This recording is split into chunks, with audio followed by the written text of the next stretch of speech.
पूजन आप किसी भी देवी देवता की करोगे पर फल आपको महादेव ही देंगे। आप आराधना किसी भी देवी देवता की कर लो, साहब मैं तो राम को मानती हूँ, मैं शंकर जी को नहीं मानती, मैं कृष्ण को मानती हूँ, मैं शिव जी को नहीं मानती, मैं देवी को मानती हूँ, मैं शंकर को नहीं मानती, मैं दत्त को मानती हूँ, मैं शिव को नहीं मानती। आप आराधना किसी की भी करो, आप पूजन किसी का भी करो, राम भी जपोगे, कृष्ण भी जपोगे, दत्त भी जपोगे, देवी की आराधना भी करोगे तो फल देने वाला केवल एक महादेव ही है। भजन किसी का भी कर लो, आराधना किसी की भी कर लो, पूजन किसी की भी कर लो, पर जब फल देने का समय आता है, जब उस पूजन का कुछ फल देने का समय आए, पूजन का, व्रत का, आराधना का, साधना का कोई पुण्य फल देने का जब समय आता है, उस समय पर भगवान देवाधिदेव महादेव जो मृत्यु लोक में रहते हैं, भगवान शंकर जो भूमि पर रहते हैं, पृथ्वी पर रहते हैं, उनसे पूछा जाता है, महादेव से पूछा जाता है, इसने राम जी की आराधना करी है, इसने कृष्ण जी की आराधना करी है, इसने देवी जी की आराधना करी है, इसने दत्त की आराधना करी है, इसने भगवान गणेश की आराधना करी है। माता पृथ्वी पर रहने वाले देवाधिदेव महादेव से पूछा जाता है कि इसको, इस फल को देना आपका काम है, इसको फल दें कि नहीं दें। जैसे और सरल भाषा में समझो, कोई इचल करेंजी का लड़का वाला, आकोला की लड़की वाले, जरा समझ लेना हो अच्छे से, इचल करेंजी का लड़का वाला या अमरावती का लड़का वाला और लड़की वाले आकोला के। अब अमरावती का लड़का वाला आकोला की लड़की को देखने कब आएगा, आकोला की लड़की को पसंद करने के लिए कब आएगा, जब वो सब आकोला वालों से जो उसके परिचित होंगे, रिश्तेदार होंगे, नातेदार होंगे, कुटुंब वाले होंगे, उसके अपने होंगे, पहले उन्हें फ़ोन लगाएगा, पूछेगा क्यों साहब वो भेरूलाल जी की छोरी कैसी है, क्यों साहब वो राम किशन की लड़की कैसी है, क्यों साहब वो नाथराम जी की मुलगी कैसी है, तो पूछा जाएगा कि हम वहाँ आ रहे हैं, आकोला में हम पहुँच रहे हैं, उनकी लड़की को देखने के लिए आ रहे हैं, पहले सब दूर से मालूम करा जाएगा, हाँ साहब लड़की अच्छी है, संबंध कर लो। जैसे आपने लड़की के आसपास के लोगों से पूछा कि लड़की कैसी है, लड़की वालों ने लड़के वालों के यहाँ पूछा कि साहब अमरावती में वो व्यक्ति के यहाँ लड़का है और वो कैसा है, उनसे पूछा। उसी तरह 33 कोटि देवी देवता का तुम व्रत कर लो, नवरात्रे का व्रत करो, अष्टमी का व्रत करो, सप्तमी का व्रत करो, छठ का व्रत करो, तीज का व्रत करो, चतुर्थी का व्रत करो, पंचमी का व्रत करो, सोमवार, मंगलवार, बुधवार, गुरुवार, शुक्रवार, शनिवार, तुम किसी भी देवी देवता का व्रत कर लो, पर जब फल देने का समय आता है तब महादेव से पूछा जाता है साहब देना है कि नहीं देना। तब पूछा जाता है कि हमें यहाँ फल देना चाहिए कि नहीं देना चाहिए, हम यहाँ फल दे दें, हम यहाँ पर फल प्रदान कर दें, तब महादेव भगवान एक रिजल्ट तैयार कर कर भेजते हैं, तब महादेव कह देते हैं कि आप करो। भजन किसी का भी करिए, नाम जाप किसी का भी करिए, स्मरण किसी का भी करिए, पर फल देने की सामर्थ्यता शिव के पास है, वो दे दे।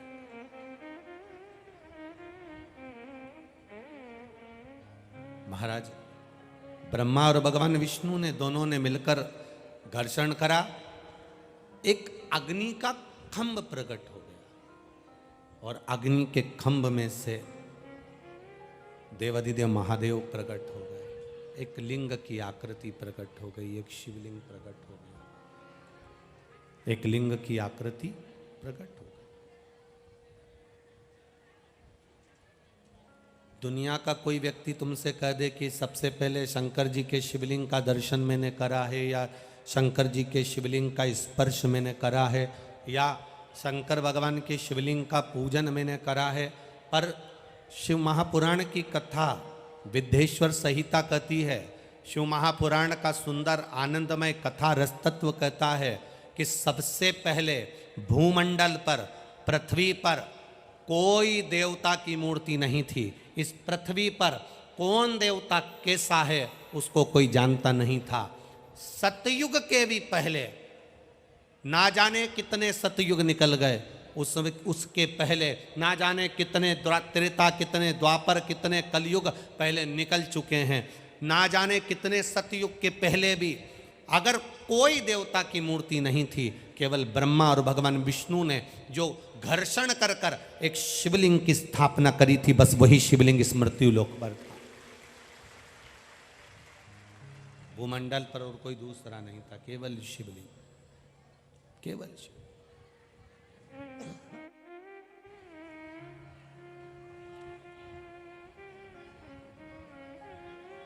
कोई नहीं जानता था किसी को भी। श्री जगत गुरु शंकराचार्य जी ने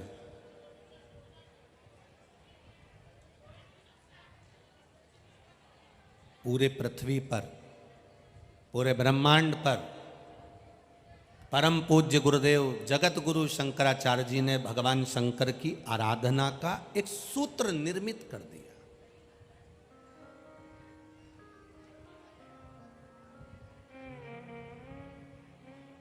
आज भी हमारे यहाँ चार पीठ पर जो जगत गुरु शंकराचार्य बैठे हैं, ये कोई साधारण नहीं है।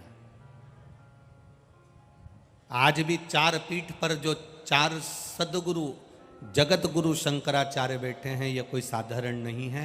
ये भी शंकर का ही एक तत्व माने गए हैं, शिव का ही एक स्वरूप माने गए हैं। महाराज जगत गुरु शंकराचार्य जी ने इस भूमंडल पर शंकर भगवान के शिवलिंग का पूजन का एक प्रमाण निश्चित किया कि शिव पूजन करना कैसे है, शंकर की आराधना कैसे करना है, शिव स्मरण कैसे करना है, शिव पूजन कैसे करना है, शंकर भगवान का गुणगान कैसे करना है, शंकर भगवान का मंत्र जाप कैसे करना है, शंकर भगवान की आराधना कैसे करना है, शिवलिंग की पूजन कैसे करना है। धीरे धीरे जगत गुरु शंकराचार्य जी जब समाधि लीन हो जाते हैं और फिर धीरे धीरे कलिकाल जब बढ़ता चले जाता है, तो लोग आडंबरों में पड़ना प्रारंभ कर दिए। जगत गुरु शंकराचार्य जी के जाने के बाद में लोग आडंबरों में पड़ने लगे हैं।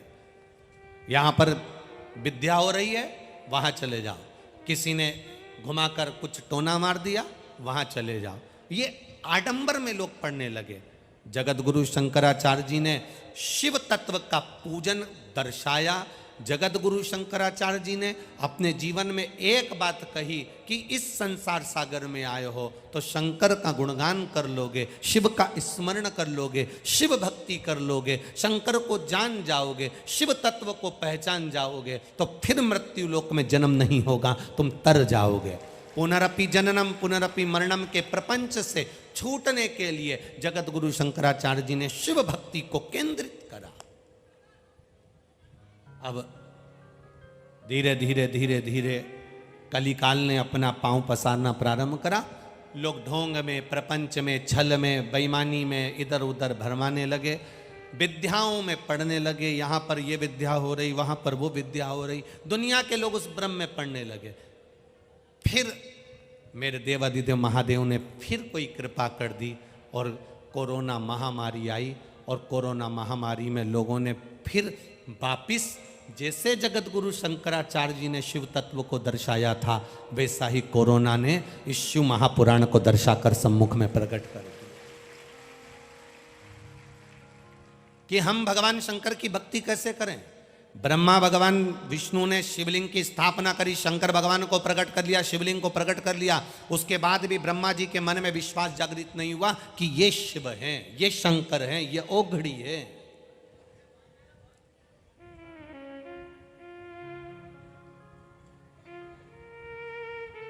कठिन है किसी के दिल में प्रवेश करना और किसी के घर में प्रवेश करना, बहुत कठिन है। दुनिया का सबसे कठिन काम है किसी के दिल में प्रवेश करना और किसी के घर में प्रवेश करना। उससे भी ज्यादा कठिन काम है किसी के हृदय में विश्वास को प्रकट करना, भरोसा प्रकट करना, दृढ़ता प्रकट करना। सब कुछ मिल सकता है संसार सागर में, दुनिया की कोई ऐसी वस्तु नहीं जो आप प्राप्त नहीं कर सकते। अपनी मेहनत के बल पर आप दुनिया का सारा राजसी ठाट प्राप्त कर सकते हो, दुनिया के बल पर आप सारा सुख प्राप्त कर सकते हो, दुनिया के बल पर आप सारा वैभव प्राप्त कर सकते हो। पर दुनिया के सारे सुख को आप प्राप्त कर सकते हो, वैभव को आप प्राप्त कर सकते हो, पर विश्वास आपके दिल में जागेगा कब? जब आप उसके प्रति श्रद्धा उत्पन्न करेंगे, आप उसके प्रति विश्वास उत्पन्न करेंगे, दृढ़ता उत्पन्न करेंगे।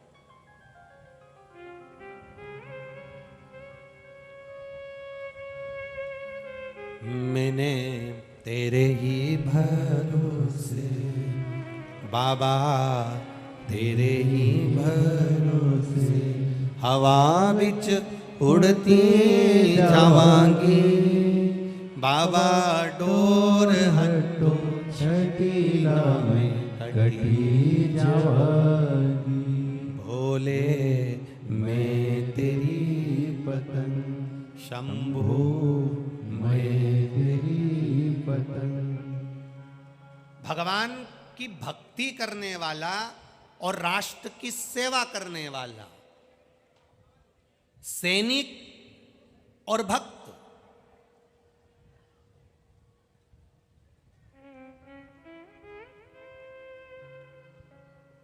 राष्ट्र की सेवा करने वाला, राष्ट्र का सैनिक और राष्ट्र का भगवान का भक्त, ये दोनों कभी अपना वेतन नहीं देखते। राष्ट्र का सैनिक अपना वेतन नहीं देखता क्योंकि उसको राष्ट्र की रक्षा करना है, और एक भक्त भगवान के चरणों का दास, सेवा करने वाला, ये नहीं देखता कि लोग मुझ पर हंसेंगे कि क्या कहेंगे। वो तो अपनी सेवा में लगा रहता है, वो अपने भजन में लगा रहता है, उसे कोई मतलब नहीं, उसे कोई चिंता नहीं, उसे कोई टेंशन नहीं।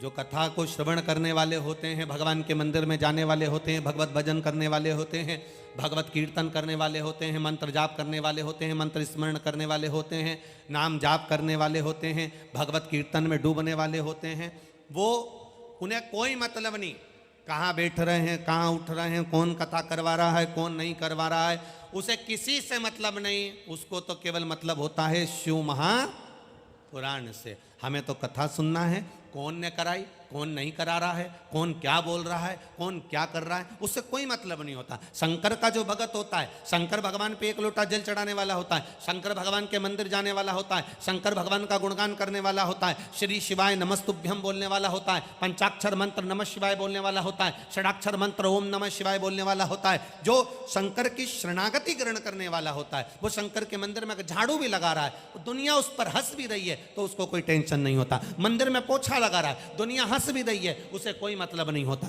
क्यों? क्योंकि उसको मालूम है ये जो आज हंसते हैं, किसी के ऊपर जो आज हंसते हैं, वो एक दिन आश्चर्य भी करते हैं, क्या भगवान ने इसको इतना दे दिया होगा, क्या भगवान ने इतनी कृपा कर दी होगी, क्या भगवान ने इतनी करुणा कर दी होगी। हंसेंगे दुनिया। आग लगे बस्ती में अपन रहो मस्ती में, दुनिया हंसेगी, अपशब्द कहेगी, ताना देगी, आड़ा टेढ़ा बोलेगी, कहेंगे लोग।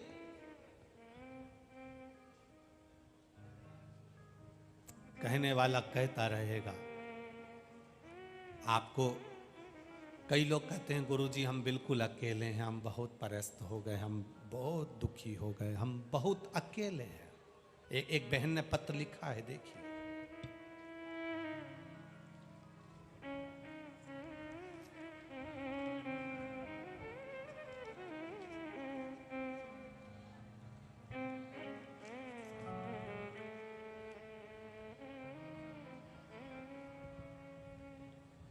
कल्पना नीलेश टेम्बे मेरा मोबाइल नंबर ये है, मैं अकोला की रहने वाली हूँ, कहीं बैठी हो तो हाथ हिलाइएगा। कल्पना नीलेश टेम्बे, कहीं बैठी हो? दिख गई क्या?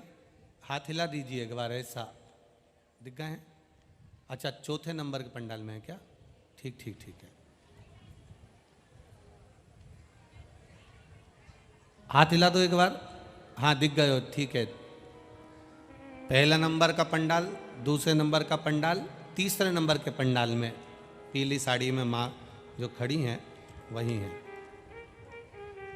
मेरा नाम कल्पना नीलेश टेम्बे है, मेरा मोबाइल नंबर ये है, मैं अकोला की रहने वाली हूँ। मेरे भोले बाबा का क्या गुणगान करूं गुरुदेव, मेरे पास शब्द नहीं है।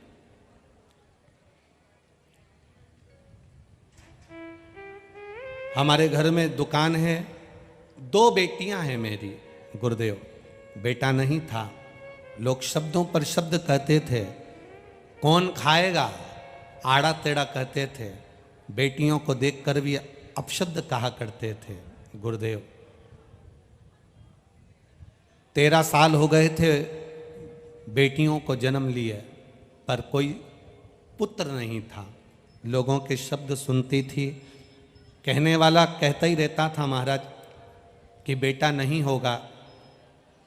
संतान के लिए डॉक्टर ने भी मना कर दिया था, पर बाबा की कृपा किसे कहते हैं, पशुपति नाथ का व्रत, 1 लोटा जल और सफ़ेद आंकड़े की जड़ का प्रयोग 13 साल के बाद बाबा ने मुझे बेटे को दिया है। मैं बाबा को दंडवत प्रणाम करने आया हूं।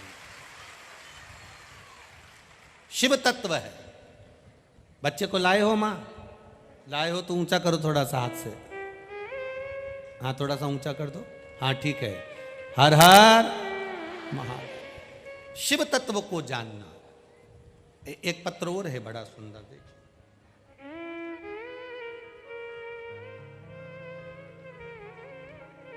मेरा नाम दीपाली विनोद तालोकार, मेरे पति का नाम विनोद तालोकार। मैं वरुण, तहसील तेलारा, जिला अकोला से आई हूँ। कहीं बैठी हो तो हाथ हिलाइएगा। आप ही हैं? दोनों हाथ हिला दो इससे। 1 लोटे जल का मैं क्या गुणगान करूं गुरुदेव। मेरे बच्चे और हम लोग 2021 से कथा सुन रहे हैं। 1 लोटा जल देवाधिदेव महादेव को एकांतेश्वर महादेव के मंदिर में जाकर चढ़ाते हैं। एकांत में भगवान शिव की आराधना करते हैं। एक दिन अचानक मेरे पेट में दर्द हुआ तो हम अकोला आए। डॉक्टर ने हमें सोनोग्राफी करने का बोल दिया। हमने सोनोग्राफी करवाई। डॉक्टर ने सोनोग्राफी की रिपोर्ट देखकर हमें बोला कि आपके गर्भाशय में, बच्चेदानी में गठान है। गर्भाशय में गठान है। इस गठान के लिए दवाई दे देते हैं, आराम लग जाए तो ठीक, नहीं तो ऑपरेशन करना पड़ेगा। दवाइयाँ लेना प्रारंभ करी पर गठान नहीं गली। दूसरी बार फिर सोनोग्राफी कराई, तब भी गठान बढ़ चुकी थी। डॉक्टर ने कहा इसका ऑपरेशन करना पड़ेगा। बस अब करें क्या गुरुदेव। ऑपरेशन का डॉक्टर ने बोल दिया। हमने 20 दिन का समय मांगा और 20 दिन हम पैसे की व्यवस्था भी करते रहे। और किसी ने कहा टीवी पर कथा आती है, हमने सुनना चालू करा। शिव जी को 1 लोटा जल चढ़ाते, मंदिर में बैठकर ही उसको पी कर आ जाते। बेलपत्री चढ़ी हुई उठाकर खा लेते। 20 दिन निकाले। 20 दिन के बाद फिर वापस डॉक्टर को दिखाने के लिए गए। डॉक्टर ने फिर सोनोग्राफी कराई और बाबा की कृपा ऐसी हुई, कुंदकेश्वर बाबा की कृपा ऐसी हुई, आज मेरी पूरी गठान गल चुकी है। डॉक्टर भी आश्चर्य में है। ये शिव तत्व है। आप ठीक हो बहन? आराम है पूरा? बैठिए। श्री शिवाय नमस्तु। शिव तत्व को जानना,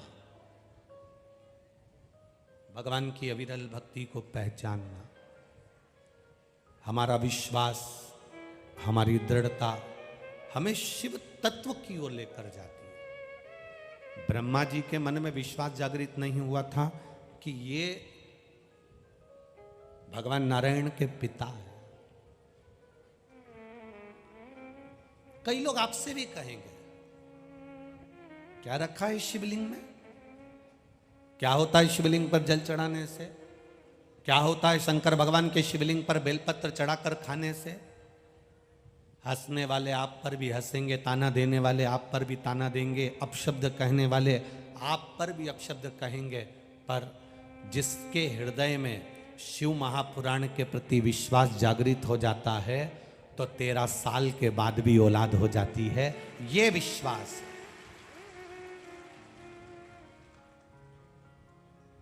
जब भरोसा बढ़े, दृढ़ता बढ़े, तब परमात्मा स्वयं प्रकट होता। वो एक लाइन आप लोग हमेशा गुनगुनाते रहते हो, मानो तो गंगा मां हूं, ना मानो तो बहता पानी। मान लोगे तो गंगा मां है, ना मानो तो ऐसा तो पानी दुनिया में बह रहा है, चल रहा है। शिव महापुराण को केवल एक पोथी जिसने माना वो पोथी तक ही रह गया। शिव महापुराण को एक किताब जिसने माना वो किताब तक रह गया। पुराण को केवल पुराण माना वो पुराण तक रह गया। पर शिव महापुराण को जिसने शिव मान लिया वो शिव तक पहुंच गया। ये निश्चितता है।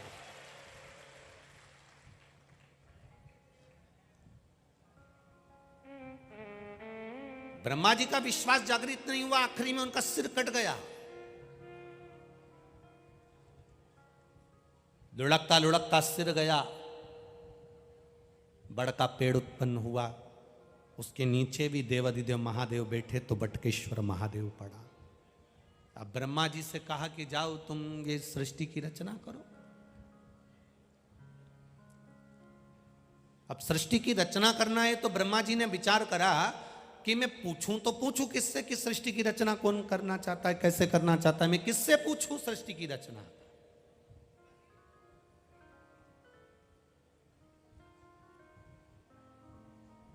भगवान विष्णु से कहा ब्रह्मा जी ने सृष्टि की रचना करना है, आप बताओ रचना कैसे करना है। भगवान विष्णु जी ने कहा, नारायण बोले कि शंकर भगवान बताएंगे कि सृष्टि की रचना कैसे करना है, क्योंकि मैं बैकुंठ में रहता हूं, तुम ब्रह्मलोक में रहते हो। पृथ्वी पर कैसे मनुष्य चाहिए, पृथ्वी पर कैसा व्यक्ति चाहिए, पृथ्वी पर कैसा होना चाहिए, ये तो शिव जी ही बता सकते हैं, कोई दूसरा बता ही नहीं सकता। आप महादेव से पूछो। महादेव से ब्रह्मा जी ने पूछा कि सृष्टि की रचना करना है, महादेव ने कह दिया सृष्टि की रचना करना है, आधे पुरुष बना दो, आधे स्त्री बना दो।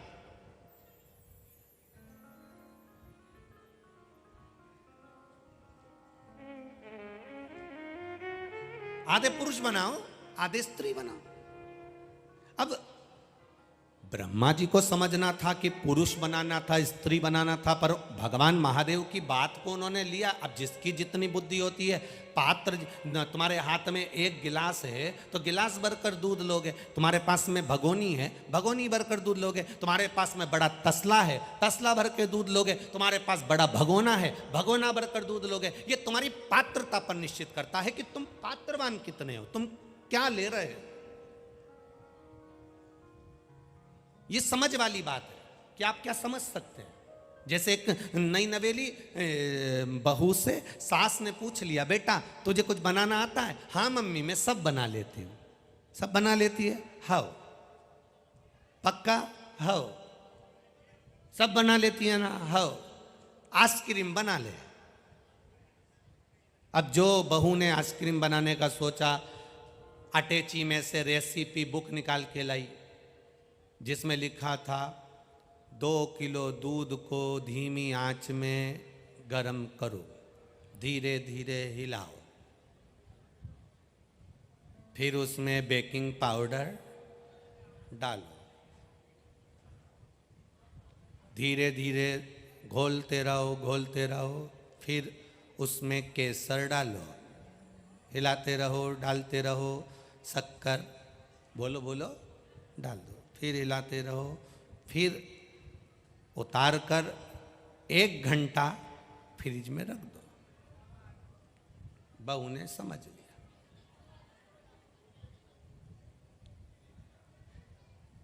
4 घंटे के बाद सास फ्रिज खोली पानी पीने के लिए और सास ने आवाज लगाई बहू को, बेटा ए बेटा इधर आ। हाँ मां, ये घंटा फ्रिज में किसने रखा? मैंने रखा। क्यों? किताब में लिखा था 1 घंटा फ्रिज में रखो। सास भी सिर ठोक ली। सास ने कहा उसमें लिखा था जो तूने घोल तैयार करा है उसको 1 घंटा फ्रिज में रख, तू मंदिर का घंटा रखी आई, तू मंदिर का घंटा। ये समझ वाली बात है, हम क्या समझ रहे हैं ये हमारे सोच पर निर्भर करता है। ब्रह्मा जी से भगवान शिव जी ने कहा आधे पुरुष बनाओ आधे स्त्री बनाओ। ब्रह्मा जी ने ब्रह्मांड की पहली सृष्टि का निर्माण करना प्रारंभ करा और ब्रह्मांड की सबसे पहली सृष्टि में ब्रह्मा जी ने आधा पुरुष आधा स्त्री किन्नरी किन्नरों का निर्माण कर दिया। पूरा ब्रह्मांड किन्नरों से भर दिया, पूरा ब्रह्मांड।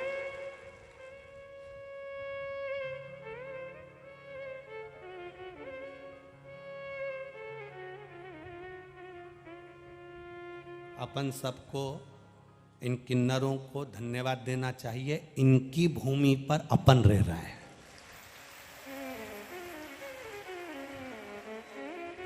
पहला सृष्टि का निर्माण किन्नर ही किन्नर उत्पन्न, पूरे ब्रह्मांड में किन्नर थे, पूरी किन्नरों की सृष्टि थी।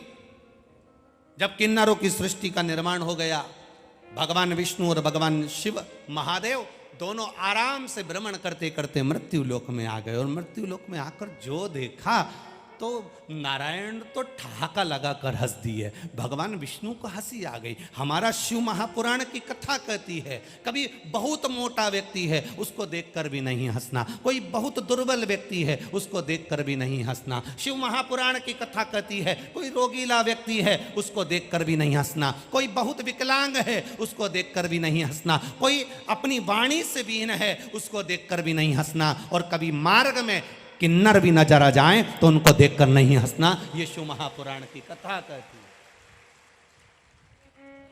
ये शिव तत्व की कथा कहती है। भगवान विष्णु ने जो किन्नरों को देखा, देखकर भगवान विष्णु ठहाका लगा दिए, हंस दिए। जैसे ही मेरे नारायण हंसे, शंकर जी की आंख से अश्रु बहने लगे। नारायण आप बैकुंठ अधिपति, आप मुस्कुरा रहे हो, हंस रहे हो, क्यों?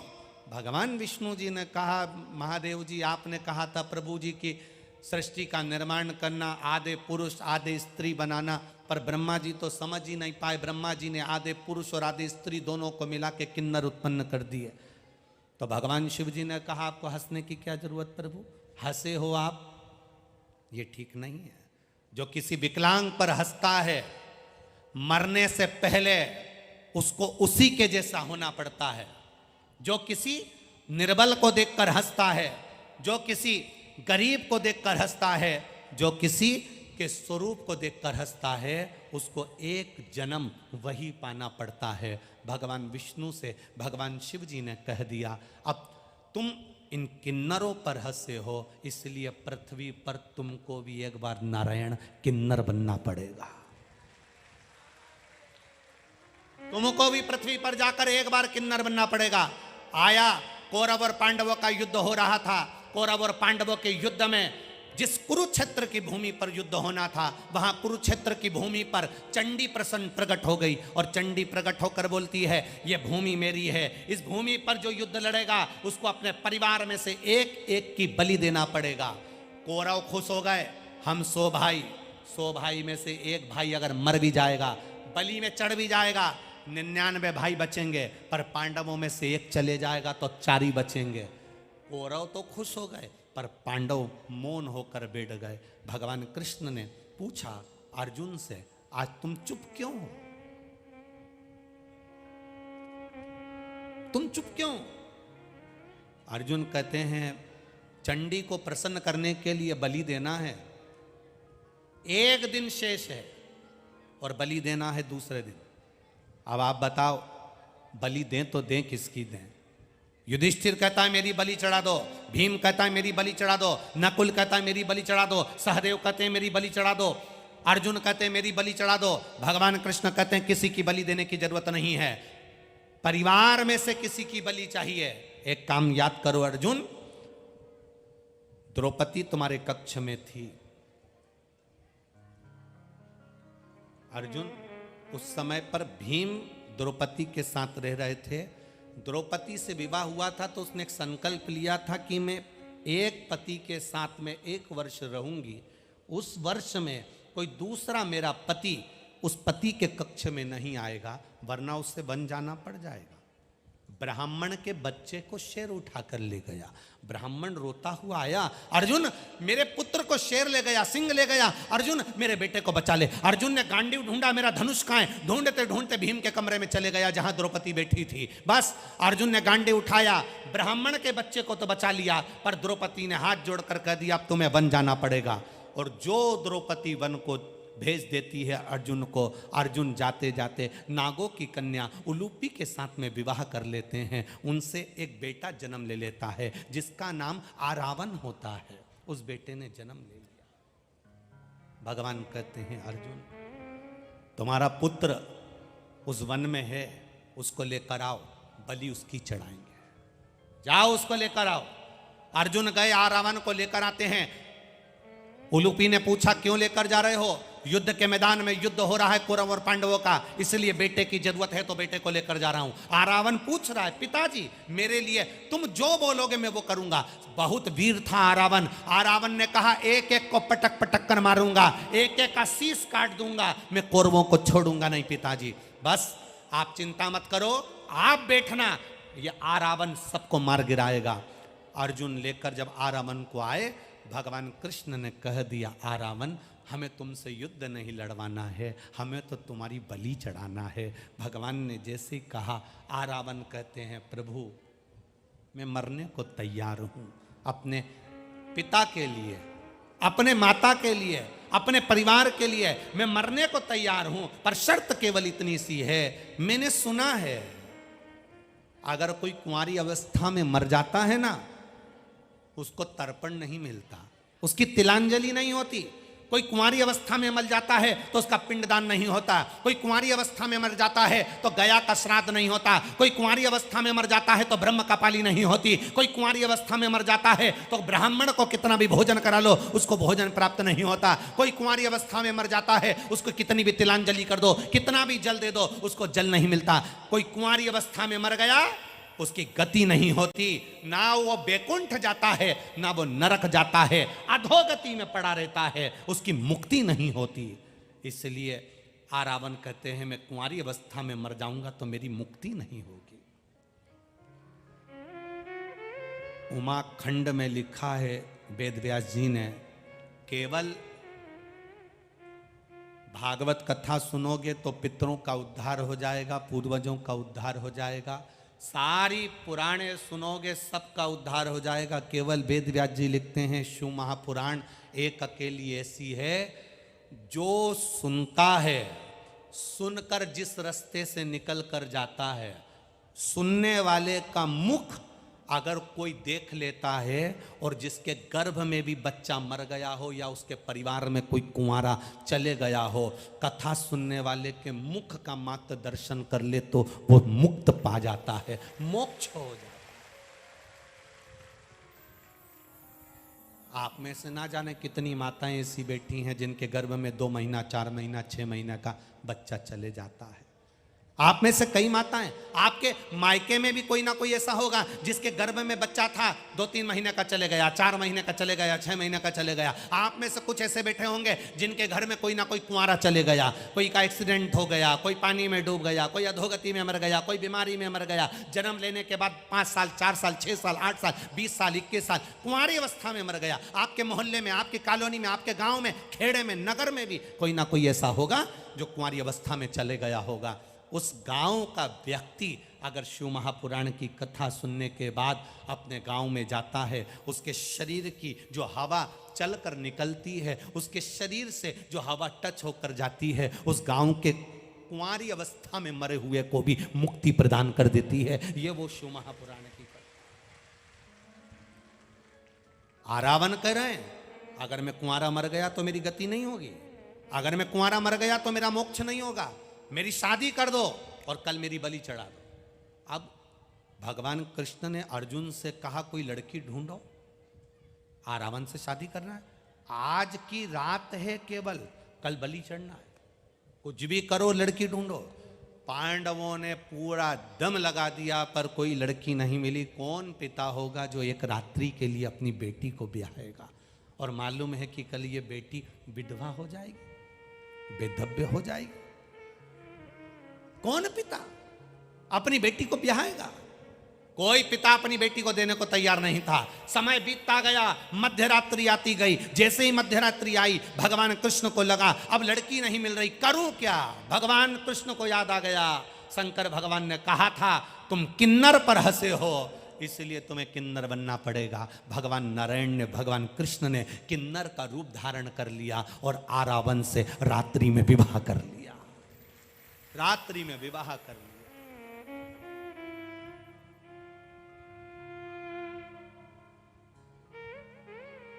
कई लोग पूछते हैं गुरुजी ये किन्नर गले में मंगलसूत्र पहनते हैं, मांग में सिंदूर भरते हैं, हाथ में चूड़ा पहनते हैं, पांव पैजनियाँ पहनते हैं, कमर करधनियाँ पहनते हैं, मुख पर लाली, नैनों में सुरमा, बालों में गजरा होता है, क्या ये किन्नर का भी विवाह होता है? शिव महापुराण की कथा कहती है संसार में मृत्यु लोक में जो किन्नर होते हैं इनका भी विवाह मध्य रात्रि में आरावन के साथ ही होता है।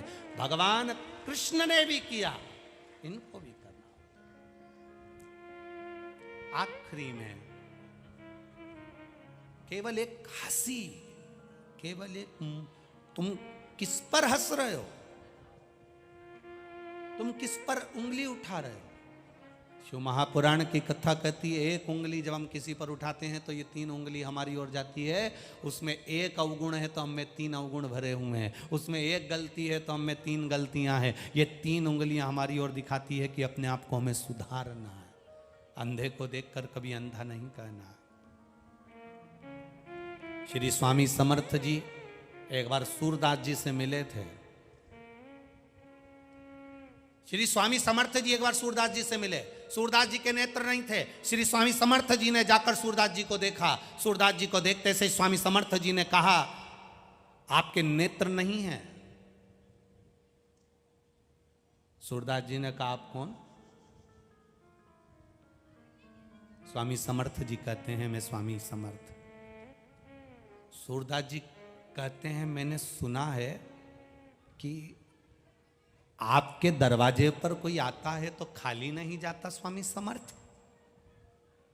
जो सूरदास भगवान कृष्ण की लीला का गुणगान करते हैं, जो सूरदास भगवान कृष्ण के गुणगान में लगे रहते हैं, वो सूरदास जी कर रहे हैं स्वामी समर्थ से मैंने सुना है आपके दरवाजे पर कोई आता है तो खाली नहीं जाता। खाली कुएं को केवल आप एक बूंद पानी डालकर भर देते हो। कोई गोदी खाली आए तो उस बांझन की गोदी में लाल दे देते हो। दुखी आया उसको आप सुखी कर देते हो स्वामी समर्थ। क्या मैं सूरदास मेरी भी अभिलाषा पूरी होगी? स्वामी समर्थ मुस्कुराए, हंसे और मुस्कुराकर स्वामी समर्थ जी ने कहा सूरदास तुम्हारे मन में सोच लो तुम्हें क्या चाहिए। सूरदास जी कहते हैं बस आपके दरवाजे पर आया हूं तो सोच लिया। सूरदास जी ये स्वामी समर्थ आज आपसे कहता है आपने भगवान कृष्ण का दर्शन मांगा है, एक बार आपके नेत्र आएंगे और आप भगवान का दर्शन कर लोगे। एक बार आपके नेत्र आएंगे और आप भगवान का दर्शन कर लोगे। और वही हुआ। सूरदास जी एक कुएं में जाकर गिर गए। कुएं में जाकर गिरे, वहां से भगवान कृष्ण राधा जी के साथ जा रहे थे। सूरदास जी पुकार रहे थे, राधा जी को पुकार रहे हैं। राधा जी दौड़कर कुएं में गई और सूरदास जी को निकालने लगी। सूरदास को निकाल रही। सूरदास जी ने पूछा आप मुझे बाहर निकाल रही हो कौन? राधा जी ने अपना नाम नहीं बताया, बस सूरदास जी का हाथ पकड़ा और निकाल कर बाहर कर दिया। सूरदास जी ने जैसे हाथ पकड़ा, सूरदास जी कहते हैं आपने मुझे कुएं से बाहर निकाला, मैं आपके चरणों को प्रणाम करना चाहता हूँ। राधा जी बोली रेंदो मुझे प्रणाम मत करो। नहीं मैं तो प्रणाम करूंगा। राधा जी के चरणों में सूरदास जी ने प्रणाम करा। जैसे ही प्रणाम करा राधा जी अपना पांव छुड़ाने लगी। पांव छुड़ाती हैं, पांव की एक पायल सूरदास जी के हाथ में रह जाती है। राधा जी ने भगवान कृष्ण से कहा मेरी पायल ला के दो। भगवान बोले मैंने पहले ही मना करा था मत जा। वो आंखों से अंधा है पर अंदर से देख लेता है। कैमरे लगे हुए हैं। मैंने पहले मना करा था तेरे को, क्यों गई तू? कुछ भी करो मेरी पायल ला कर दो। भगवान कृष्ण राधा जी को लेकर सूरदास के पास गए। सूरदास, भगवान कहते हैं राधा जी की पायल दे दो। सूरदास जी कहते हैं एक ही शर्त पर दूंगा, पहले दर्शन करा दो। स्वामी समर्थ जी ने कहा था कि एक बार दर्शन होगा। भगवान ने सूरदास को नेत्र दे दिए। सूरदास जी ने भगवान का दर्शन करा। सूरदास की आंख में आंसू भरकर स्वामी समर्थ को याद करा, आपने कहा था एक बार कृष्ण का दर्शन होगा, आज हो गया। ये कोई सहज नहीं है। कोई शिव तत्व संत होता है, कोई शंकर को जानने वाला संत, साधु, सन्यासी, तपस्वी, साधक, उपासक होता है। संत का दर्शन, गुरु का दर्शन, कोई वेद पाठी का दर्शन, कोई भगवत भजन करने वाले का दर्शन, कोई गुरु महिमा का स्मरण करने वाले का दर्शन, कोई शिव का गुणगान करने वाले का दर्शन, कोई शंकर के महत्व को जानने वाले का दर्शन, कोई शंकर को एक लोटा जल चढ़ाने वाले का दर्शन खाली नहीं जाता, खाली नहीं जाएगा। जैसे स्वप्न में दिखा हुआ शिवलिंग,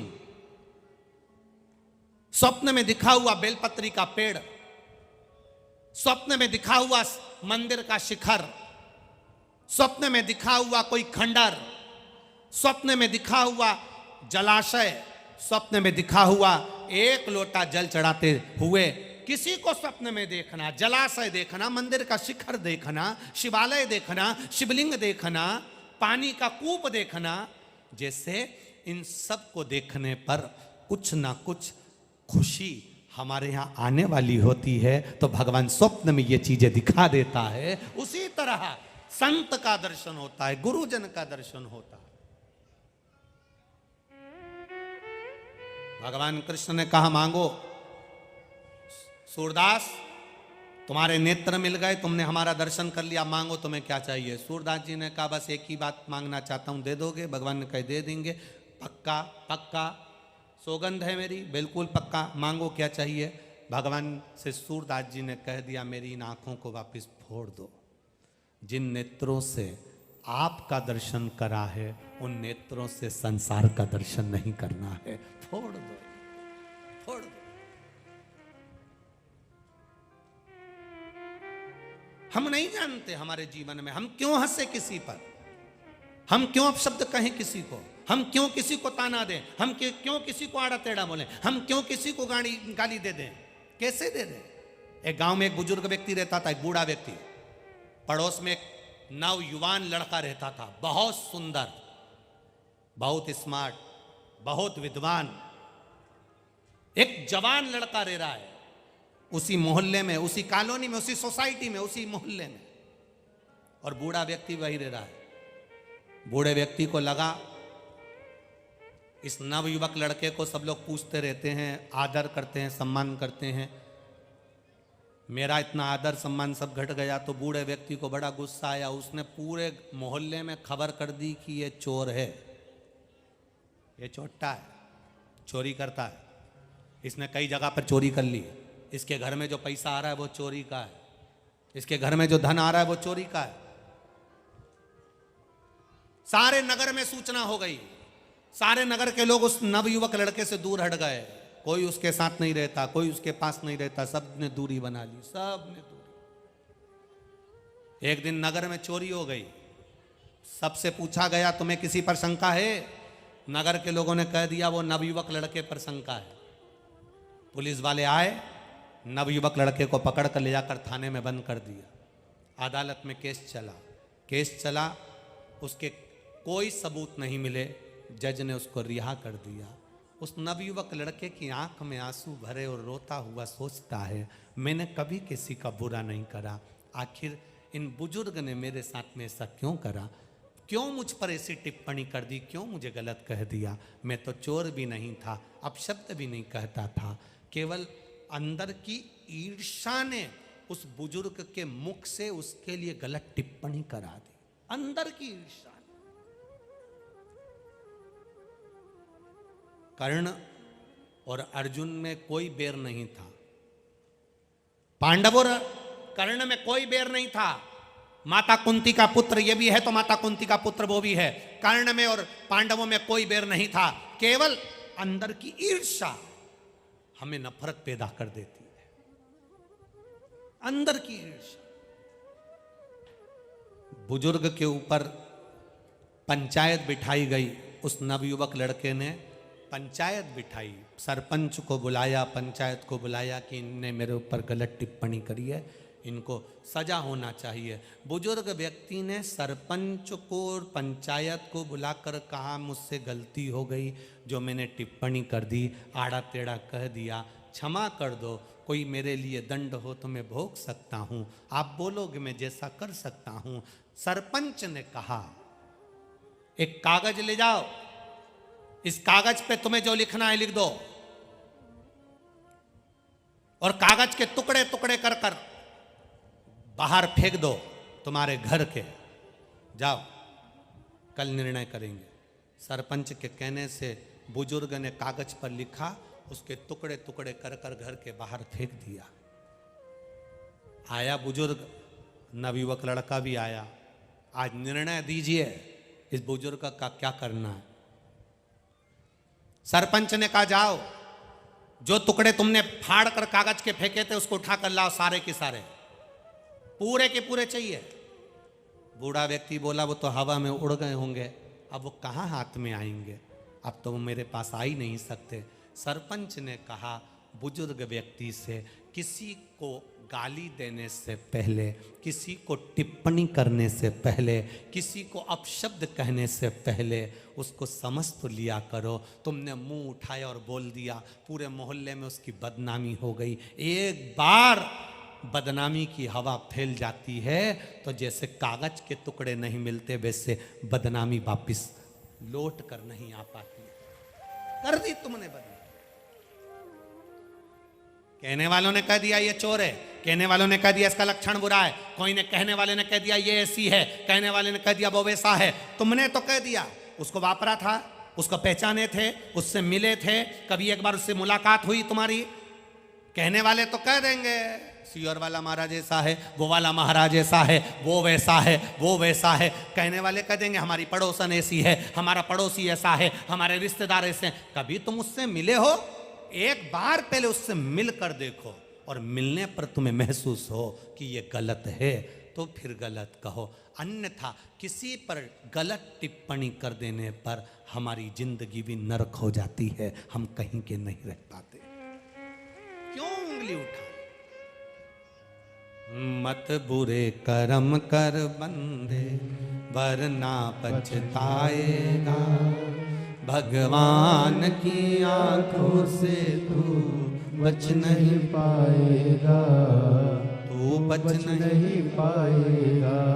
हमारे जीवन का उसूल कहता है, हमारे जीवन की सबसे पहली पहल कहती है, सत्ता बाद में, सत्य पहले होना चाहिए, पार्टी बाद में, प्रभु का नाम पहले होना चाहिए, राजनीति बाद में, राष्ट्र की नीति, राष्ट्र की रक्षा पहले होना चाहिए। हम राजनीति में इतने उलझ गए कि राष्ट्र की भलाई भूल गए, राष्ट्रहित की पहल भूल गए। अपने राष्ट्र को कैसे उत्थान की ओर लेकर जाना है, हम राजनीति के चक्कर में, पार्टियों के चक्कर में इतने घुल गए, इतने घुल गए कि सबको बांटने में लग गए। ये ब्राह्मण, ये क्षत्रिय, ये वैश्य, ये शूद्र। शिव महापुराण की ये पोथी और ये व्यासपीठ जिस पर हम बैठे हैं, ये 4 पाए पर बनी है। पहला पाया ब्राह्मण, क्षत्रिय, वैश्य, शूद्र, जिस पर हम बैठे हैं, ब्राह्मण, क्षत्रिय, वैश्य और शूद्र, ये 4 हमारे सनातन धर्म के पाए हैं। ये एक जैसे हैं तो सनातन धर्म एक जैसा। दुनिया के लोगों ने, पार्टियों में आकर दुनिया के लोगों ने कहीं ना कहीं इन सनातन धर्म के इन पायों को तोड़ने का प्रयास करा।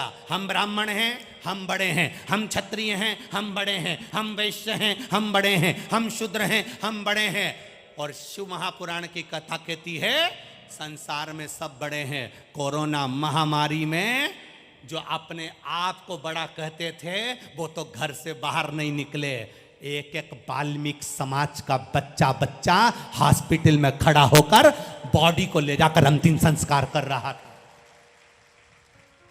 जिसको लोग शूद्र कहते हैं, जिसको लोग छोटा कहते हैं, जिसको लोग पूछते नहीं है, एक एक वाल्मीकि समाज का बच्चा बच्चा, एक एक छोटे से छोटा व्यक्ति, हॉस्पिटल में काम करने वाला, झाड़ू लगाने वाला, पोछा लगाने वाला, बड़ा बड़ा व्यक्ति अपने घर से नहीं निकल रहा था पर झाड़ू लगाने वाला, पोछा लगाने वाला, हॉस्पिटल में सब जगह पर कोरोना का कहर छा रहा था। और एक छोटा सा झाड़ू लगाने वाला, पोछा लगाने वाला पन्नी में बॉडी को बंधा हुआ है। घर के लोग अंतिम संस्कार नहीं कर रहे पर वो साधारण सा छोटा व्यक्ति जिसको लोग शूद्र कह देते हैं, अपशब्द कह देते हैं, वो छोटा सा व्यक्ति शमशान में जाकर एक बेटा जो फर्ज अदा करता है वो छोटे व्यक्ति ने फर्ज अदा करा है, अग्निदान का।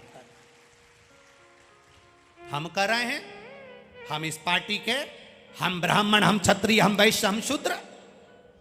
उसको कहना चाहिए सब देवताओं को सब ने बांट लिया पर मेरे महादेव को कोई नहीं बांट पाया। आज तक महादेव के लिए कोई ने नहीं कहा कि ये ब्राह्मण का है, क्षत्रिय का है, वैश्य का है कि शूद्र का है। हम तिरुपति जाते हैं, कह देते हैं लोग बाग पैसे वालों के देवता हैं। हम नाथद्वारा जाते हैं, लोग कह देते हैं पैसे वालों के देवता हैं। हम वहां जाते हैं, लोग कह देते हैं पैसे वालों के देवता हैं। पर महादेव सबका है, इसलिए उसका नाम पशुपतिनाथ है। उसके मंदिर में कुत्ता भी जाकर बैठ जाता है तो भी वो उसका विश्वनाथ है, उसको संभाल लेता है, साधारण नहीं है। पक्षी, पशु, जलचर, थलचर, वायुचर, संसार में जितने जन्म लेते हैं उसके पेट भरने की जवाबदारी मेरे शंकर की है, महादेव की है। वो ब्राह्मण का भी है, वो क्षत्रिय का भी है, वो वैश्य का भी है, वो शूद्र का भी है। हम क्यों बट रहे हैं? हम क्यों बट रहे हैं? फिर वही वाली बात आ गई, अब क्या हो गया कि सियोर वाला महाराज फिर आड़ा टेढ़ा बोल देता। छत्तीसगढ़ में कहा था, आज फिर कह देते। नोट लेकर चोर गायब हो जाता है और वोट लेकर, अब तुम बोल दो, वोट लेकर। और हम भ्रांतियों में पड़े, हमें लोग बांट रहे हैं। लोगों ने कह दिया तुम ब्राह्मण हो, तुम क्षत्रिय हो, तुम वैश्य हो, तुम शूद्र हो, और तुम बंटने लगे। भगवान के दरवाजे पर कोई बड़ा नहीं होता, कोई छोटा नहीं होता। जो 5,000 रुपए की लाइन लगाकर तिरुपति का दर्शन करते हैं, 25,000 रुपए की लाइन लगाकर तिरुपति का दर्शन करते हैं। आप में से कितने लोग हैं जो तिरुपति गए? जरा हाथ तो उठाओ रे। गए हो? रस रखो, तिरुपति का दर्शन करने गए हो, धर्म की लाइन लगी है, धर्म के धक्के खा रहे हो।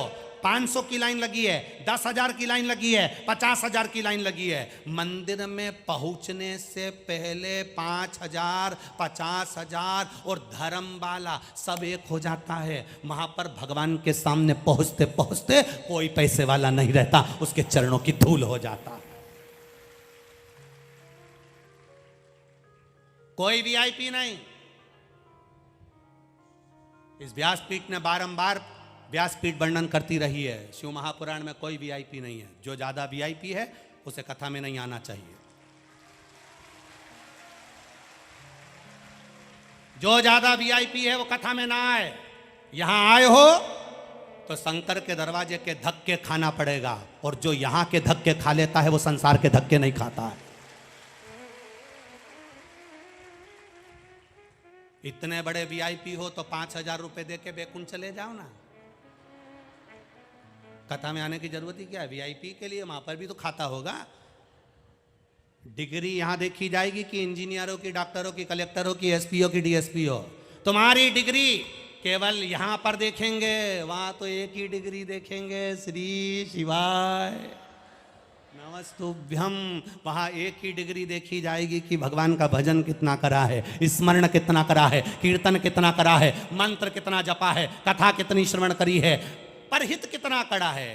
किसी दुखी को देखकर दुखी हुए, किसी सुखी को देखकर सुखी हुए, किसी के दर्द को अपना माना, वहां पर केवल ये देखा जाएगा कि तुमने परहित कितना करा। यहाँ पर तो लोग डिग्री देख लेंगे, साहब डॉक्टर है, साहब सीए है, साहब इंजीनियर है, साहब कलेक्टर है, साहब मिनिस्टर है। यहाँ डिग्री देखेंगे, वहाँ नहीं देखेंगे, वहाँ कुछ नहीं देखेंगे। वहाँ तो केवल इतना देखेंगे, आकोला के पास में कथा हुई थी, 9 किलोमीटर दूर राजेश्वर की धरा पर कथा हुई थी, सियोर वाला महाराज आया था, कथा चल रही थी, चौरसिया परिवार, दुबे परिवार जजमान था, उन्होंने कथा करवाई थी। तू अपना घर छोड़ के उनके कथा सुनने दरवाजे तक गई कि नहीं गई? क्योंकि भगवान कृष्ण ने भी रुक्मणी जी से कहा था, तू श्रृंगार करके जगदम्बा के मंदिर पहुंच जाना। बोलो, बोला था कि नहीं बोला था? भागवत हो रही बाजू में तो वो बोलते महाराज जी कि तैयार होकर रुक्मणी श्रृंगार करके, पत्र पढ़कर भगवान ने कहा ब्राह्मण देवता रुक्मणी जी से कह दो श्रृंगार करके जगदम्बा के मंदिर पहुंच जाए, मैं उसे लेने के लिए पहुंच जाऊंगा। भगवान ने रुक्मणी जी से यह नहीं किया कि तू तैयार होके छत पे खड़ी हो जाना। बोले भगवान कि तू तैयार होके छत पे खड़ी हो जाना? भगवान ने बोला कि तू तैयार होके बाहर चौराहे पे आ जाना? भगवान ने बोला कि तू तैयार होके रोड पे आ जाना? भगवान ने कहा रुक्मणी से कहो श्रृंगार करके जगदम्बा के मंदिर पहुंचे, मैं उसे लेने पहुंच जाऊंगा। भगवान भी ये कहते हैं श्रृंगार करके भक्ति का तुम महादेव की कथा तक पहुंचो, वो तुम्हें लेने के लिए तुम्हारे दरवाजे पर आ जाए। हम तो जाएं, हम पहुंचे।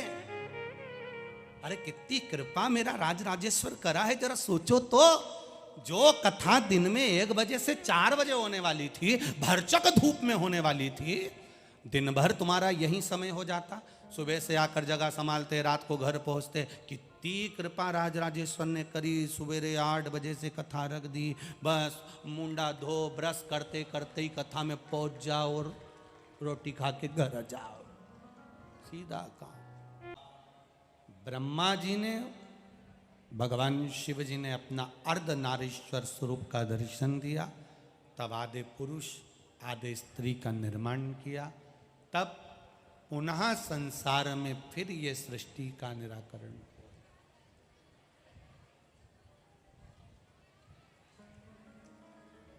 एक विश्वास, एक दृढ़ता, एक भरोसा शिव के प्रति। जैसे बाणासुर की धर्म पत्नी वाणी, जिसको लोग अलग अलग नाम से पुकारते हैं, कुंडला भी बोलते हैं, अनुपमा भी कहते हैं, वाणी भी कहते हैं। बाणासुर की धर्म पत्नी वाणी, जिसे कुंडला भी कहें, अनुपमा भी कहें, ऐसी शिव भक्ति करती थी कि देवऋषि नारद भी उसको देखकर स्तुप्त रह जाते थे।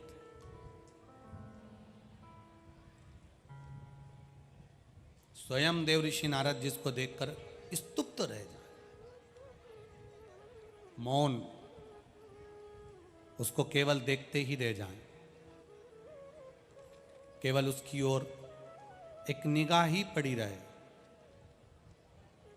भक्ति 2 तरह से होती है महाराज। एक भक्ति वो होती है जो दुनिया को दिखती कुछ है और होती कुछ है। एक भक्ति वो होती है जिसमें हम भगवान को प्राप्त करने का प्रयास करते हैं। भक्ति 2 होती है।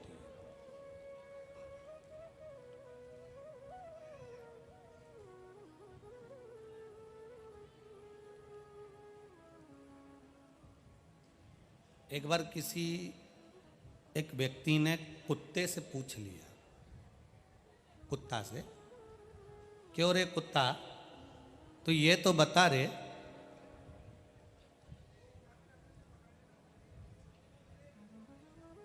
कि तू ये भीख मांगने वाले इतने होते हैं, इन भीख मांगने वालों के पीछे क्यों पड़ जाता है, क्यों भोगता रहता है?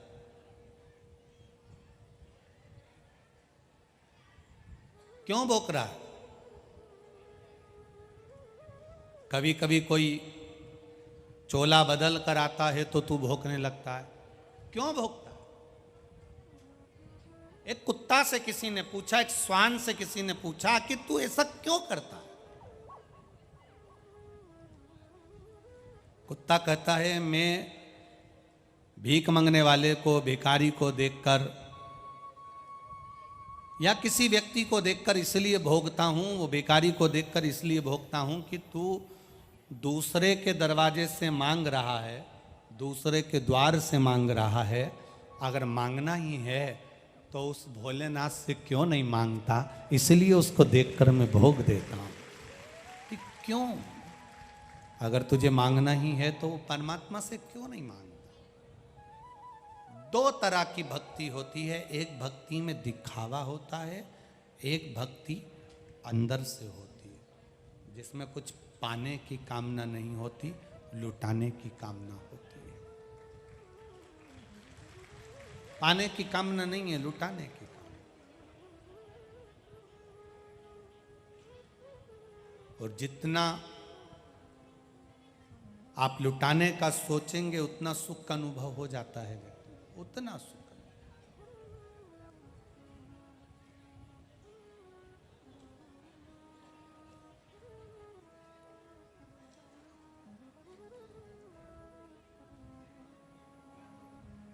श्री स्वामी समर्थ जी के एक चेले थे,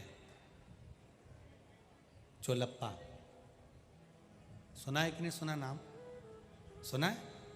जम के तो बोलो, सुना है ना चोलप्पा को? श्री स्वामी समर्थ के अक्कलकोट में जैसे ही स्वामी समर्थ जी आए और अक्कलकोट के दरवाजे पर स्वामी समर्थ आए तो स्वामी समर्थ जी को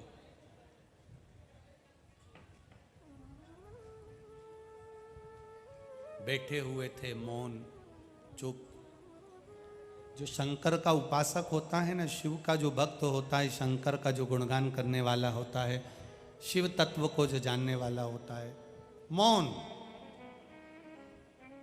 उसे कोई मतलब नहीं तुम क्या कर रहे हो, तुम्हारे कर्म का दंड तुम्हें भोगना है, स्वर्ग भी तुम्हें भोगना है और नरक भी तुम्हें भोगना है, कोई दूसरा नहीं भोगे।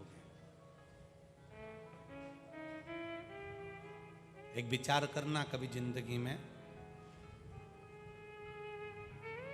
जरा सा इनकम टैक्स वाला आ जाता है ना, तो अच्छे अच्छे के चेहरे पर भी पसीना आ जाता है। बोलो सही है कि गलत है? अरे बोलो, जम के बोलो। एक इनकम टैक्स वाला आकर आपसे थोड़ा सा हिसाब मांगता है तो अच्छे अच्छे के चेहरे पर पसीना आ जाता है। वो इनकम टैक्स वाले ने तो तुमसे साल, 2 साल, 4 साल का हिसाब मांगा तो पसीना आ गया। वो तुमको जन्म से लेकर मृत्यु तक का हिसाब मांगेगा कि पृथ्वी पर जाकर करा क्या था। तो जरा विचार करिए, यहां तो पसीना ही छूटा है, वहां क्या क्या छूट जाना है। विचार करिएगा जरा। एक जरा सी फाइल दिखाने में पसीना छूट रहा है, जरा सी फाइल। और जब आएगा जब बुलावा तो जाना पड़ेगा, काया कुटीर खाली करना पड़ेगा। आएगा नोटिस जमानत न होगी, पल्ले में घर कुछ अमानत न होगी। आएगा नोटिस जमानत न होगी, पल्ले में तेरे कुछ अमानत न होगी। यम की पौड़ी पे चढ़ना पड़ेगा, काया कुटीर खाली करना पड़ेगा।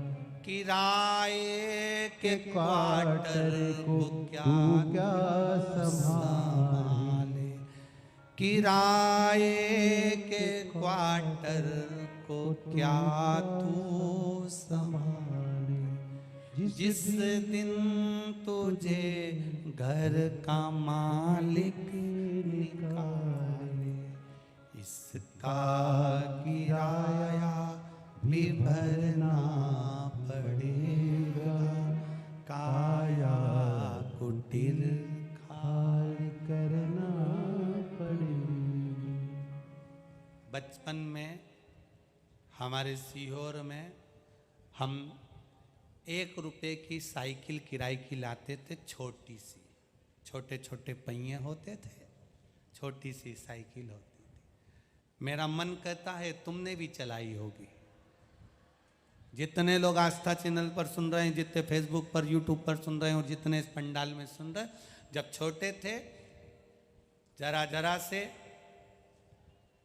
थान के कपड़े में से हमारी मम्मी दिवाली के कपड़े का थान कटवा के लाती थी, सस्ता वाला।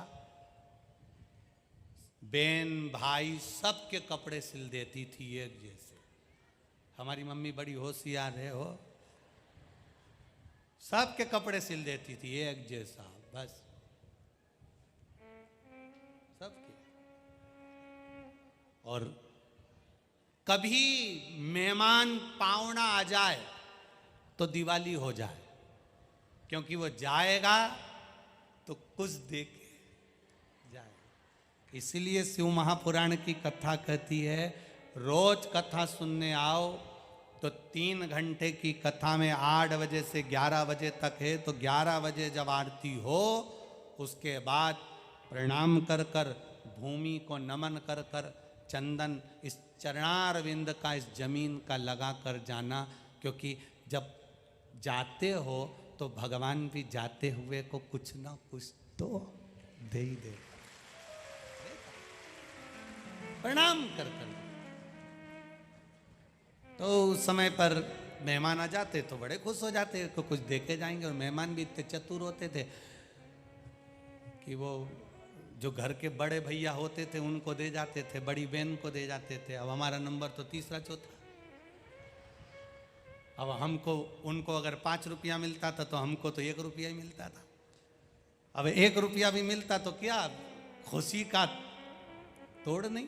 1 रुपया लेके साइकिल वाले की दुकान पे पहुंच जाते थे। ए भैया 1 रुपया, 1 घंटा मिलेगी साइकिल, जैसी दे रहा हूं बोलो जम के, वैसी लूंगा। पहले देख लो, समझ लो, जैसी साइकिल है वैसी की वैसी लूंगा। अगर टूट फूट हुई तो तुम जानना अगली बार बोलो बोलो जम के नहीं दूंगा। और फिर वो साइकिल लेते छोटी सी, दोनों पांव जमीन पे, और छोरा कौन साथ का, और तेज तेज चलाते, और मालूम पड़े वो साइकिल की चेन उतर जाती, फिर चढ़ाते, फिर बढ़ लेते, और मालूम पड़े साइकिल के आगे के पहिए पर ऐसा मरघाट होता, वो टर टर आवाज करता रहता। फिर उनमें लकड़ी फंसा देते, फिर उसको दौड़ाते, फिर चलाते, और मालूम पड़े एक आध पत्थर पे उचक गई तो पीछे का स्टैंड टूट गया, स्टैंड को रस्सी से बांध लेते, फिर चलाते। 1 घंटा मेहनत करके फिर साइकिल वापिस करते। साइकिल वाला चेक करता और चेक करके कहता तुमने स्टैंड तोड़ दिया, अगली बार मेरी दुकान पर मत आना, कभी तुमको साइकिल नहीं दूंगा। अब मत आना, नहीं दूंगा तेरे को, नहीं दूंगा, नहीं दूंगा। पर कभी कभी इतने चतुर होते अपन कि काका जी प्लीज, काका जी प्लीज, अब नहीं तोड़ूंगा, अब नहीं तोड़ूंगा, अब नहीं तोड़ूंगा। एक बार साइकिल और मिल गई, और मिली, अब की बार जो घुमाई घुमाई तो सीट टूट गई। बस अब तो काका जी ने फिर साइकिल ही नहीं दी, सबको दी, अपने को नहीं दी। बस वो साइकिल और अपना जीवन एक जैसा है। उस परमात्मा ने ये साइकिल दी है, इसको सही से चलाओगे तो मंजिल तक पहुंच जाओगे, नहीं तो पड़ी है। और मान लो एक बार उसने मनुष्य की देह दे दी, दूसरी बार नहीं देगा। वो तो कहीं का पहचान वाला हो तो कह देगा बाबा एक बार और, वंस मोर, भगवान कह देगा ले जा, एक बार फिर ले जा। उसको क्या मालूम था कि सीट तोड़ कर लिया आएगा। अब की बार भी भजन नहीं गाएगा, अब की बार भी राम नहीं कहेगा, अब की बार भी शिव नहीं कहेगा, अब की बार भी कृष्ण नहीं कहेगा, अब की बार भी जो मानव का शरीर मिला है इसको व्यर्थ गवा देगा। अगली बार फिर वो साइकिल, बोलो बोलो जम के, नहीं देगा। इसलिए ये साइकिल जो मिली है इसकी हवा टाइट रखो, हवा निकल जाती है तो फिर साइकिल आगे नहीं बढ़ पाती है। हैंडल सही रखो, कभी कभी दोनों पांव फंसाकर हैंडल को सही करना पड़ता। बोलो सही है कि गलत है? कभी कभी हैंडल उसी तरह कभी कभी कड़क होकर भी घर को सही करना पड़ता है।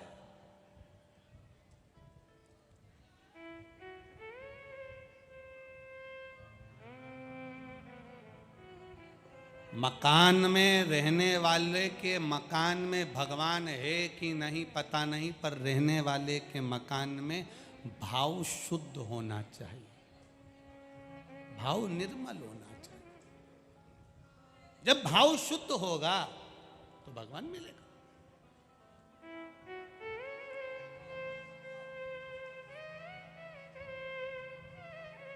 जाएगा जब यहां से कुछ भी ना पास होगा, 2 गज कफन का टुकड़ा तेरा निवास होगा। आप इतनी संख्या में आए हो, आपके भीतर जो भक्ति का बीज है वो स्फुटित होना चाहिए, प्रेम का बीज प्रकट होना चाहिए। वो कहते हैं ना कितनी, अब इतने, एक पंडाल, 2 पंडाल, 3 पंडाल, 4 पंडाल, पीछे का पंडाल 5, उसके पीछे का 6, ये सारे पंडालों में कितनी शांति से लोग कथा सुने, एक ही पंडाल गड़बड़ है बस।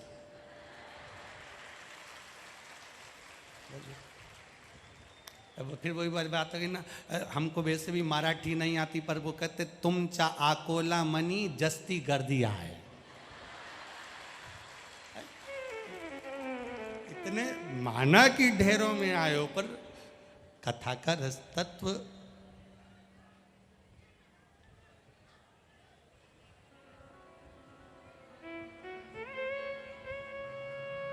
वो क्या पूछते हैं तुम, ठीक तो वो क्या बोलता है मराठी में, तुम्ही सर्वे चांगला है?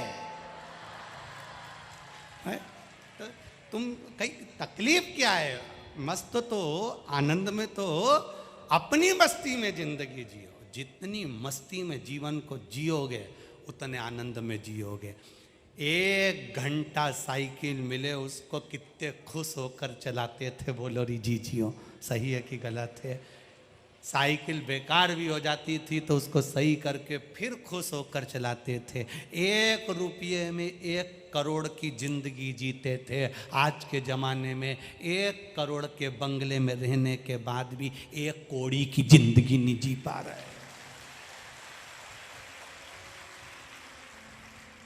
घर में सारे सेट हैं, घर में सोफा सेट है, हाफ सेट है, फुल सेट है, बस आदमी अपसेट है।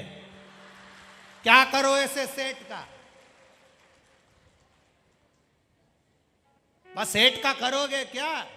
डिनर सेट है, बेड सेट है, सोफा सेट है, ड्रेसिंग सेट है। घर में हमारा सेट भी है, पर 24 घंटे अपसेट है, दिन भर टेंशन में रहता है। उससे 2 बार पूछा मैंने, सिर पे पल्लू भी रख के गई, प्रणाम भी करा, सेठ जी ठीक तो हो? चिल्ला के दौड़ता है, चले जा। अब क्या करे? ऐसा sofa set, dinner set, half set, full set करोगे क्या? क्या काम का? सब सेट हो और आदमी अपसेट है तो उसका कोई मतलब नहीं है। खुश हो, जिंदगी प्रसन्नता में जी, और जितनी जिंदगी को तुम प्रसन्न होकर जियोगे उतने आनंद में रहोगे। देखो, जो जितना जले, जितना ताना कसे, जितनी अपशब्द बोले, जितनी गाली दे, उनको देन दो। जो तुम मंदिर जाओ, मंदिर जाने पर भी लोग तुमको आड़ा टेढ़ा बोले, बोलने दो। वो जितना जितना बोले तुम उतनी जोरदार खजूर की चोटी बनाओ, और उतनी खजूर की चोटी बना के न जूड़ा मूड़ा कस के, जैसी ये जीजी ऑन आई है ना, बस वैसे अलमस्त होकर आनंद के साथ अपनी जिंदगी खुश होकर जी। बस रो रहे हो 24 घंटे, आंखों में जल भरा हुआ है, क्या करना। एक पति पत्नी घूमने के लिए गए पुणे, और जो पुणे घूमने के लिए गए तो पत्नी को सुनार की दुकान पे ले गया। सुनार की दुकान पर देखा, पत्नी ने बहुत सुंदर हार पसंद आ गया। पति ने कहा ले लूं, बहुत महंगा है, होने दे, ले मैं दे दूंगा पैसा। ले लिया। पत्नी ने हार ले लिया। पति ने हार लिया, पति ने कहा पहन ले। पत्नी बोली अभी नहीं पहनूंगी, अपनी शादी की सालगिरह आएगी तब पहन। पति ने कहा पहन ले। नहीं, अभी नहीं पहनूंगी। शादी की सालगिरह आ गई, पति ने कहा पहन ले। अभी नहीं पहनूंगी, देवर के लड़के की शादी होगी ना तब पहनूंगी। संभाल के रखा। पति बोला पहन ले, क्या जाता है, और आ जाएंगे। नहीं, अभी नहीं पहनूंगी, बाद में पहनूंगी। तुम भी ऐसी हो, एक साड़ी ऐसी तैयार करके रखी है, बाद में पहनूंगी, बाद में पहनूंगी। एक दिन पत्नी को चक्कर आया, नीचे गिर गई, चली गई। पति रो रहा, आंखों में आंसू भर भर के, खूब रोया। अर्थी तैयारी होने लगी, अर्थी पे तैयारी हुई, उसको सुलाया। पति दौड़कर अंदर गया, सेट निकाल के लाया, सोने का सेट उसे पिनाने लगा। दोस्त कहने लगे पागल हो गया, इतना महंगा सेट इसको पिना रहा है। मैं इसको हमेशा कहता था पहन ले पहन ले पहन ले, ये हमेशा कहती थी पहनूंगी, बाद में पहनूंगी, देवर के लड़के की शादी में पहनूंगी, शादी की सालगिरह होगी तब पहनूंगी, जन्मदिन आएगा तब पहनूंगी। इसको ये ही नहीं मालूम था कि कब जाना पड़ जाएगा। इसलिए मेरी जीजियों और जीजाओं, जो तुम्हारे यहाँ अच्छा अच्छा सामान रखा हो सब पहनो, कब जाना पड़ जाए कोई भरोसा नहीं है। जीवन का क्या ठिकाना, पापड़ बने कि बने रह जाते हैं, इडली सांबर भी धरा की धरा ही रह जाता, कभी कभी तो आदमी निपट जाता। क्या करोगे, करोगी क्या। साथ देती नहीं ये किसी का, क्या भरोसा है इस जिंदगी का। खुश होकर जी, अलमस्त होकर आए हो, शिव कह कर जाइए।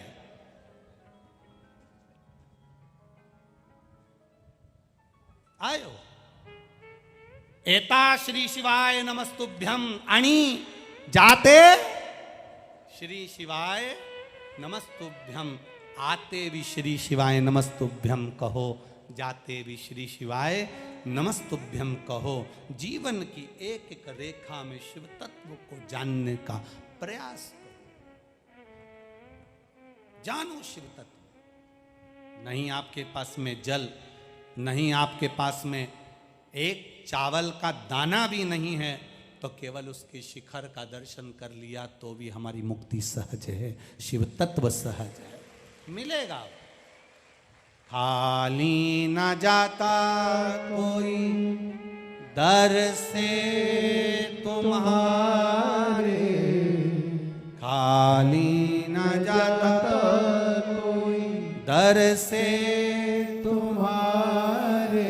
जो आया दिल से, उसे दिल से एक पत्र आया है, देखो, जो आया दिल से उसको दिल से प्रभु ने दिया है।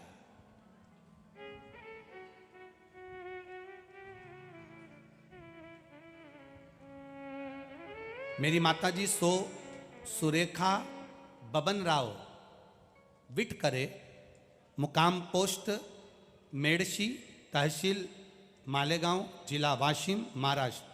कहीं बैठी हो तो हाथ हिलाइएगा। कहीं बैठे हो